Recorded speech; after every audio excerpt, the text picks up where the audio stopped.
اگر ایک غیر مسلم اگر پتھر کے سامنے سجدہ کرتا ہے، مورتی کے سامنے سجدہ کرتا ہے تو اسے کافر کہتے ہیں، اسے جہنمی کہتے ہیں۔ وہی کام ایک مسلمان جا کر کے مزار پہ کرتا، موحد کیسے ہو سکتا ہے؟ اسلام یہ ناانصافی نہیں کر سکتا ہے۔ اگر وہ کافر ہے تو وہ بھی کافر ہوگا، کیونکہ اس نے مزار پہ جا کر کے سجدہ کیا ہے، اللہ کے علاوہ کسی اور کے سامنے جا کر کے سجدہ کیا ہے۔ اور سورہ جن میں اللہ تبارک و تعالیٰ نے کہا ان المساجد للہ فلا تدعوا مع اللہ احدا، سجدہ اور عبادت کے لائق اللہ تعالیٰ ہے، اس کے سوا کسی کی بھی عبادت نہیں کرو۔ تو یہ پہلا حق اللہ نے اپنا بیان کیا کہ شرک نہیں کرنا ہے۔ وَعَبُدُ اللَّهَ، اللہ کی عبادت کرو، وَلَا تُشْرِكُوا بِهِ شَيْئًا، اس کے ساتھ کسی کو شریک نہ کرو۔ یہ پیشانی جھکے تو اللہ کے سامنے جھکے، یہ ہاتھ اگر اٹھے تو اللہ کے سامنے اٹھے، اگر یہ زبان پر کوئی کلمہ اگر ظاہر ہو تو رب کا نام ظاہر ہو، اس کے علاوہ یا خواجہ غریب نواز یا مشکل کشا یہ کچھ زبان میں نہیں آنا چاہیے۔ سب سے پہلا حق اللہ نے اپنا بیان کیا کہ شرک نہ کرو۔ اور دوسرا حق اللہ نے کیا کہا؟ وَبِالْوَالِدَيْنِ إِحْسَانًا، اور اپنے ماں باپ کے ساتھ اچھا سلوک کرو۔ کتنے اولاد ایسے ہیں، ماں بوڑھی ہو گئی یا باپ بوڑھا ہو گیا ہے، باپ کو دواؤں کی ضرورت ہے، ماں کو چھوٹی چھوٹی چیزوں کی ضرورت ہے، جوان بیٹا گھر میں سو کر کے اسے ماں باپ کی کوئی فکر ہی نہیں ہے۔ ماں باپ کے سامنے جا کر کے اس طرح بات کرتے ہیں، ایسا نہیں لگتا ہے کہ ماں باپ نے اسے جنم دیا ہے، ماں باپ نے اس کی پرورش کی ہے، ایسا بالکل نہیں لگتا ہے۔ آج کتنے ایسے واقعات دیکھنے کو ملتے ہیں۔ ہاں یہ ہو سکتا ہے کہ ماں باپ کبھی غلط ہو، میں نے کتنے ایسے بیٹوں کے آنکھوں میں بھی آنسو دیکھا، اس کے ماں باپ نے اپنے بچے کو خون کے آنسو رلائے ہیں۔ ماں باپ غلط ہو سکتے ہیں، لیکن ماں باپ غلط ہو تب بھی ان کے ساتھ آپ کو حقوق العباد کسے کہتے ہیں؟ حقوق العباد کے معنی کیا ہے؟ حقوق کے معنی ہوتا ہے حق، ادھیکار، اور عباد مانے بندے۔ حقوق العباد بندے کا حق۔ اگر ہم اسلام کے اوپر اگر نظر دوڑاتے ہیں تو یہ پورا اسلام دو ہی چیزوں پر قائم ہے، ایک ہے حقوق اللہ اور ایک ہے حقوق العباد۔ دو ہی چیزوں پر اسلام قائم ہے۔ آپ نماز پڑھتے ہیں، آپ روزہ رکھتے ہیں، آپ زکوٰۃ دیتے ہیں، حج کرتے ہیں، یہ سب حقوق اللہ میں سے ہے۔ لیکن آپ کا اپنے باپ کے ساتھ کیسا سلوک ہے؟ ایک باپ ہونے کے ناطے آپ اپنے اولاد کے ساتھ کس طرح سلوک کرتے ہیں؟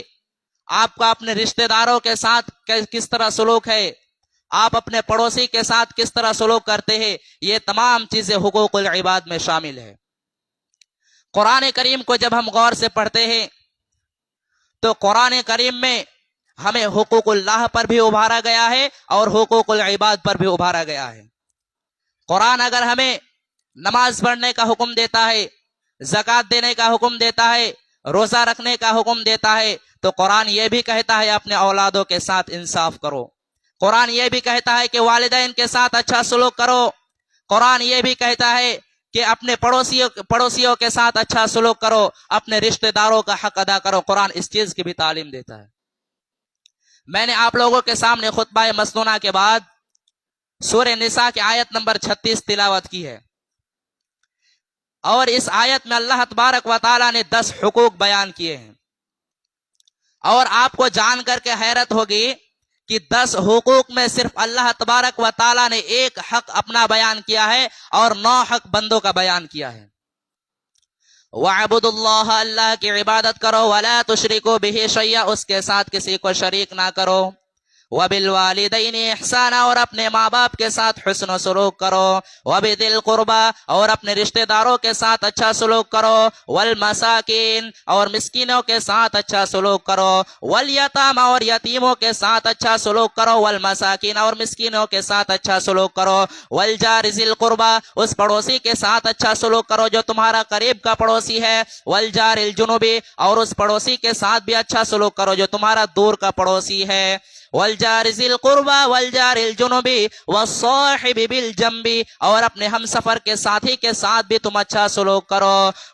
والجار ذی القربى والجار الجنب والصاحب بالجنب وابن السبیل، اور مسافروں کے ساتھ بھی تم اچھا سلوک کرو۔ وما ملکت ایمانکم، اور اپنے غلاموں کے ساتھ، اپنے لونڈیوں کے ساتھ تم اچھا سلوک کرو۔ ان اللہ لا يحب من كان مختالا فخورا، اللہ تبارک و تعالی کسی غرور کرنے والے کو، کسی گھمنڈ کرنے والے کو، کسی اہنکار کرنے والے کو پسند نہیں کرتا ہے۔